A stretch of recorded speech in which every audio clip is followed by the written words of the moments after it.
কোয়েল পাখির খামার করে সফল হয়েছেন দিনাজপুরের বালুয়াডাঙ্গার তরুণ উদ্যোক্তা ইমরান খান। তার খামারে কর্মসংস্থানও হয়েছে 2 জনের। খামারটিকে প্রয়োজনীয় সহযোগিতা দিচ্ছে জেলা প্রাণী সম্পদ বিভাগও। দিনাজপুর রিপোর্টার রেজাউল করিম রঞ্জু, তথ্য ছবিতে ডেস্ক রিপোর্ট। দিনাজপুরের বালুয়াডাঙ্গা এলাকার তরুণ উদ্যোক্তা ইমরান খান 2017 সালে ছেলে মেয়ের বায়নায় 10টি কোয়েল পাখি কিনে আনেন। কিছুদিনের মধ্যেই পাখিগুলো ডিম দিতে শুরু করলে সম্ভাবনাময় একটি খামারের স্বপ্ন দেখতে থাকেন তিনি।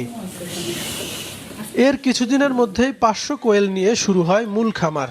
ধীরে ধীরে তা সম্প্রসারিত হয়ে এখন দৈনিক উৎপাদন 1800 থেকে 2000 ডিম। স্থানীয় ব্যবসায়ীদের কাছে প্রতিটি ডিম 3 টাকা দরে বিক্রি করেন ইমরান। প্রতি 4 দিন পর 2400 ডিম ঢুকে, আবার ঘুরে 18 দিন লাগে, ঘুরে আপনার ওই সিরিয়াল মতে প্রতি 4 দিন পর মোটামুটি 2000-এর মতন বাচ্চা বাইরে। এটা আপনার বর্তমানে একদিনের বাচ্চাটা গরমকাল বিদায় 7 থেকে 8 টাকা বর্তমান বিক্রি হচ্ছে আর কি। শীতের সময় অবশ্যই এটা আপনার 10 থেকে 12 টাকা পর্যন্ত বিক্রি হয়। এর পাশাপাশি হ্যাচারিতে 4 দিন অন্তর 2.5 থেকে 3000 কোয়েলের বাচ্চা উৎপাদন করছেন ইমরান। একদিন বয়সী এক একটি বাচ্চা বিক্রি হচ্ছে 7 থেকে 8 টাকা দরে।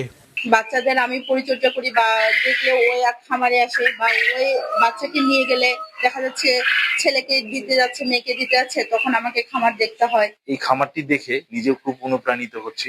ভবিষ্যতে আমারও ইচ্ছা আছে যে এরকম ছোট পরিসরে যদি এরকম খামার করতে পারি। আমি এখন চিন্তা করতেছি যে আমি তার কাছে এই বাচ্চা নিয়ে আমার এই জায়গাটা, যেটা পরিত্যক্ত জায়গা আছে, সেখানে কোয়েল পাখির খামার করব। খামারটিতে প্রয়োজনীয় সহযোগিতা দেওয়া সহ নিয়মিত পর্যবেক্ষণ করছে জেলা প্রাণী সম্পদ বিভাগ।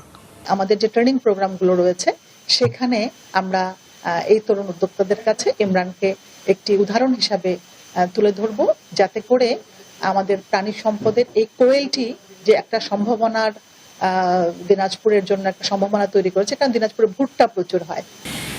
জেলা ও এর আশেপাশের বহু তরুণের উদ্যোক্তা হয়ে ওঠার অনুপ্রেরণা হয়ে উঠেছে ইমরানের কোয়েল খামার। মাছরাঙা নিউজ ডেস্ক।